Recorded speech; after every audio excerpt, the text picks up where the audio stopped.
Hey y'all, iRick Sky here. Welcome back to another video. This is the 2,250 mile review of the 2021 Jetta SEL. So what I want to talk about within this video are my honest opinions after driving the 2021 Jetta SEL for over 2,000 miles, 2,250 miles.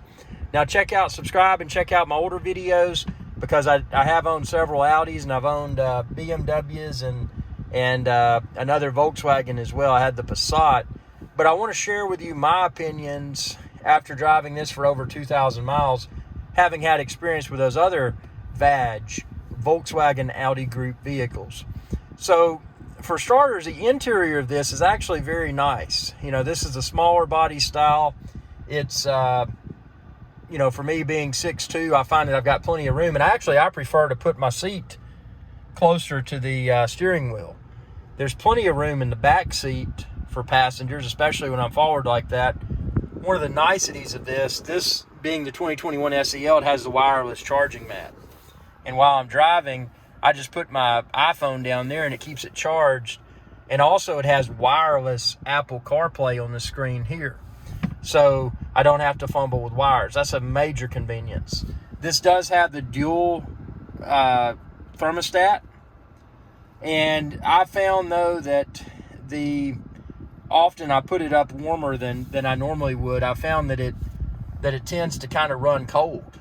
I mean, it's cold, which is a good thing. I mean, it's more cold than hot. Then that's awesome.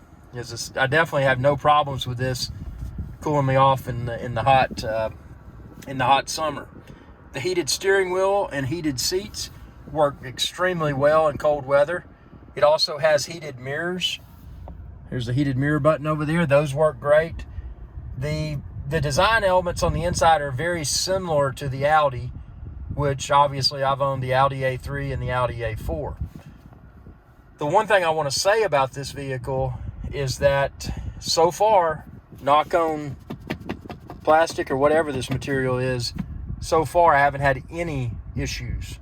That's electronics issues or mechanical issues. And this is the first VW vehicle, Volkswagen Audi Group vehicle that I haven't had an issue with. So hopefully that trend continues because that's a major positive. Now I attribute a lot of that to the I think they call it the MMI, the built-in computer, whatever you call it. This actually received an over-the-air software update. I've never seen that with any of my previous Volkswagen or Audi vehicles.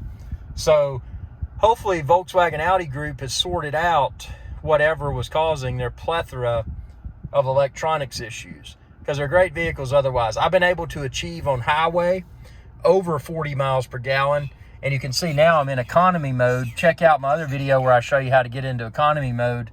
But driving it in economy mode just around town on average, not starting quickly or anything like that, usually 32 to 34 miles per gallon around town. So very fuel efficient, especially if you put it in this economy mode. And, again, that's the mode. See, I've got it in eco. By default, it was on normal, but I'm just going to keep it in economy. Why am I going to keep it in economy? Well, we're going to get to the next part of this review. And, I don't sugarcoat anything. So I got this vehicle because the Audi prices for the used Audis were just astronomical. So I'm like, you know what? I'm going to sell my Audi and make a profit, and then get an interim vehicle. So this 2021 Jetta SEL is my interim vehicle because I wanted something that was fuel efficient, something that didn't cost too much, and something that would be easy to trade or sell in the near future. So, that's why I got it loaded up with all the accessories and all that. So this vehicle, with the heated seats and the heated mirrors and the Apple CarPlay wireless and the wireless charging and all of that, and then it's got at night, check out my separate video, it's got the ambient lighting, which looks really nice. I mean, as far as a vehicle that's at an approachable price point that has a lot of nice features, this is great. Now, let's get into the driving dynamics of the 2021 Jetta SEL. So if you've driven Audis and, BMWs like I have, the driving dynamics, the way that it hugs the road is similar. You can definitely tell that you're driving a German engineered vehicle, but it's not to the degree of an Audi. You know, when you're taking corners and all of that, you don't have you don't have as little body roll. You know, it doesn't handle as aggressively as an Audi, but it's still, I mean, you know, getting around, I mean, it's all right. I mean, it's not a poor driving vehicle. Now, where you notice some other differences with this, especially in comparison to the Audi, is that at higher speed you get a lot of wind noise. They're not as acoustically treated as the Audis. But again, this is at a lower price point. So, you know, it's a good vehicle. You don't have the confident acceleration. I mean, it's got enough to get by. And if you hadn't driven an Audi previously, you probably wouldn't be that perturbed by it. But there's just not there's not quite enough horsepower in this. And but again, the trade-off is that by not having that, you get better fuel economy. So, you know, there's several ways to look at it. So is it a bad vehicle? That's that thing on my Apple Watch. I'm not going to say the word because it may wake yours up. But it's not a bad vehicle. These are the fake leather seats. They actually feel quite comfortable. Now, when you get really sweaty, it doesn't feel as good as leather. But it's very quite similar to leather, and it's easy to clean. So there's nothing I can say that's horrible about this vehicle. You know, the biggest thing so far has just been, there's been zero, and watch one occur after I say this, there's been zero electronics issues or mechanical issues. It's been a dependable vehicle so far. And I just used the cheapest fuel, the cheapest unleaded, which is still super expensive. But I just used the least expensive fuel. And it's, curiously enough, it doesn't seem to have a answer the phone and hang up the phone button on the steering wheel. I found that to be a little bit strange. But there's all kinds of stuff you can do. Check out my separate video where I explore the Volkswagen Jetta's digital cockpit. There's so much customization you can do. And again, with the ambient interior ambient lighting, you can customize the colors. It's got a lot of really cool features. It's got automatic headlights, you know, the rain sensing wipers. I mean, it's got what you want. And the trunk is big enough. Check out my separate video where I demonstrate putting a big golf bag back there. I mean, it's got a lot of room. So for a small vehicle that's fuel efficient, still handles the road well, but, you know, again, you're getting a little bit more wind noise than you would get with an Audi. And again, I just bought the base model Audis, but vehicle pricing has changed recently. So, you know, hopefully everything will correct soon. I like this vehicle, but, you know, this is a vehicle that, you know, again, it's an interim vehicle for me.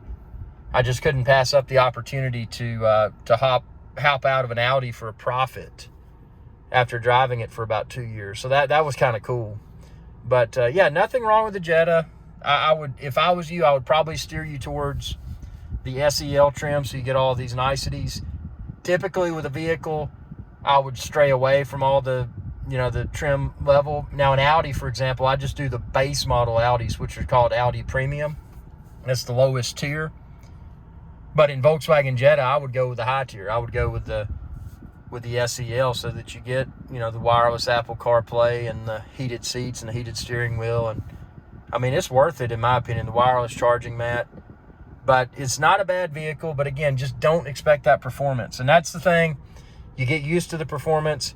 You get used to the acceleration. You get up to a red light and you've been behind somebody the whole time, and then finally get the opportunity to pass them. Well, with this, you may not have enough horsepower to get up and pass them. Whereas with the Audi, it was just like, bye-bye.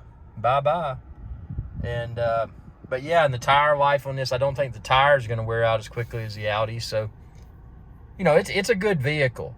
The exterior body styling is mediocre at best. I mean, it's not going to give you that excitement when you see it in the parking lot and get in it. I mean, it's not an aggressive looking vehicle. But it's okay, man. And like I said, it's not, you know, for the price point, especially with vehicles where they are today, I think this is a good purchase because you do get that German engineered handling to a degree. You know, not to the not to the level of the Audi, but you do get that confidence on the road, you know, the way that it feels that it holds the road and that sort of stuff. But tell me what you think down below, and be sure to subscribe. And when you do, ring that bell icon to be notified whenever I post another video. Y'all have a good day.